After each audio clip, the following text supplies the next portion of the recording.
চেহারার সৌন্দর্য নষ্ট হয়ে যায় চারটি কারণে। প্রিয় ভাই এবং প্রিয় বোনেরা আমার, এক নাম্বার চোখের গুনাহ। চোখের গুনাহ মানুষের চেহারা নষ্ট করে দেয়। এবং দ্বিতীয় নাম্বারে অতিরিক্ত রাগ, এবং তৃতীয় নাম্বারে হারাম খাদ্য খাওয়া, এবং চতুর্থ নাম্বারে নামাজ না পড়া। কেউ যদি নামাজ না পড়ে তাহলে তার চেহারার কিউটনেস এটা নষ্ট হয়ে যায়, চেহারার সৌন্দর্য এটা নষ্ট হয়ে যায়। দেখবেন অনেক মানুষ আছে তার চেহারা যদিও কালো হয়, কিন্তু যদি সে নামাজ পড়ে তাহলে 5 ওয়াক্ত নামাজে যে অজুর পানি এটা তার চেহারায় লাগার কারণে তার চেহারার ভিতরে কেমন যেন একটা নূর কাজ করে। তার চেহারা দেখলেই ভালো লাগে, চেহারার ভিতরে একটা কিউটনেস, একটা বিউটি তার চেহারার ভিতরে ফুটে ওঠে। চেহারার সৌন্দর্য নষ্ট হয়ে যায় চারটি কারণে। প্রিয় ভাই এবং প্রিয় বোনেরা আমার, এক নাম্বার চোখের গুনাহ। চোখের গুনাহ মানুষের চেহারা নষ্ট করে দেয়। এবং দ্বিতীয় নাম্বারে অতিরিক্ত রাগ, এবং তৃতীয় নাম্বারে হারাম খাদ্য খাওয়া, এবং চতুর্থ নাম্বারে নামাজ না পড়া।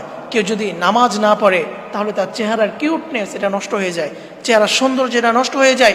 দেখবেন অনেক মানুষ আছে তার চেহারা যদিও কালো হয়, কিন্তু যদি সে নামাজ পড়ে তাহলে 5 ওয়াক্ত নামাজে যে অজুর পানি এটা তার চেহারায় লাগার কারণে তার চেহারার ভিতরে কেমন যেন একটা নূর কাজ করে।